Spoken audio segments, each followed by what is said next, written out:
اشتهرت بأنها من أشد المنتقدين للفكر المتطرف، أول وأصغر رئيسة حكومة في دولة إسلامية. تاريخنا مليان حكايات، وحواء ليها دور كبير على مدار التاريخ. حواء النهاردة هي بنظير بوتو. اتولدت في يونيو عام 1953 في مدينة كراتشي الباكستانية، بنت الرئيس الباكستاني الأسبق ذوالفقار علي بوتو. سنة 1967 راحت تكمل تعليمها في جامعة أكسفورد، درست اقتصاد وعلوم سياسية. كانت مجتهدة جدا لدرجة إنها أول آسيوية تكون رئيس اتحاد طلبة بجامعة أكسفورد. في سنة 1977 رجعت لقت نفسها تحت الإقامة الجبرية من محمد ضياء الحق، اللي عمل انقلاب عسكري ضد والدها ذوالفقار بوتو. في سنة 1978 اتعدم والدها بتهمة قتل واحد من معارضيه اللي هو مفتي محمود، وهي تم نفيها هي ووالدتها خارج البلاد، راحوا انجلترا. بنظير بوتو تعرضت لقهر كبير هي وأهلها. سنة 1980 لقوا جثة أخوها مقتول في الشقة، والحكومة اعتبرت إن الوفاة طبيعية رغم إنه كان ميت مسموم.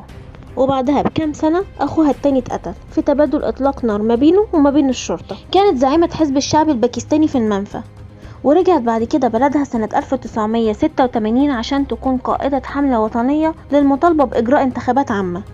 وبالفعل انتخبت كأول امرأة بتوصل لمنصب رئاسة وزراء في دولة إسلامية.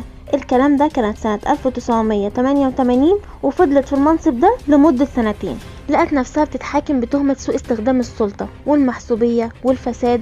وقتها الرئيس الباكستاني غلام إسحاق خان فصلها من منصبها، واتحكم عليها ب5 سنين سجن، وفي 2002 اتخفف الحكم ل3 سنين. بنظير بوتو كانت قوية جدا، ست سابقة عصرها، عرفت تدافع عن نفسها وتثبت براءتها من قضايا الفساد. كانت بتدعي للديمقراطية، وكانت بتدعي لإطلاق سراح المعتقلين السياسيين، ونجحت كمان إنها تنهي الحكم العسكري، وكانت بتكافح عشان حقوق المرأة في باكستان. بعد ما برأت نفسها من تهم الفساد رجعت مرة تانية لمنصبها سنة 1993 رئيس الحكومة الباكستانية. لكن سلوك جوزها اللي شاعت حواليه شبهات فساد ورشوة، ومش كده وبس، ده كمان بدأت تفتح في قضايا موت اخواتها والانقلاب ضد باباها. كل ده خلى معارضيها يحطوها في دماغه، واتنفت تاني لدبي سنة 1998. على فكرة معلومة كده على الماشي، جوزها كان آصف علي زرداري، كان من أغنى 5 رجال في باكستان، وكان وزير الاستثمار في حكومة بوتو. ومن النفي رجعت تاني باكستان سنة 2007 بعد ما صدر ليها الرئيس برويز مشرف عفو عام عن تهم الفساد.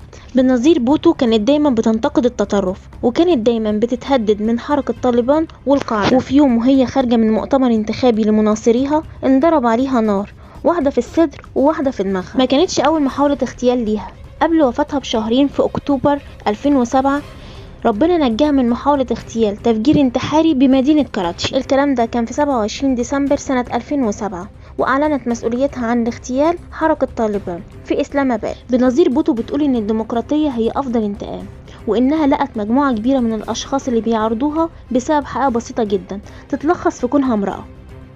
كل التحية والتقدير لبنظير بوتو، وكل التحية والتقدير لكل امرأة ما تعرفش الاستسلام.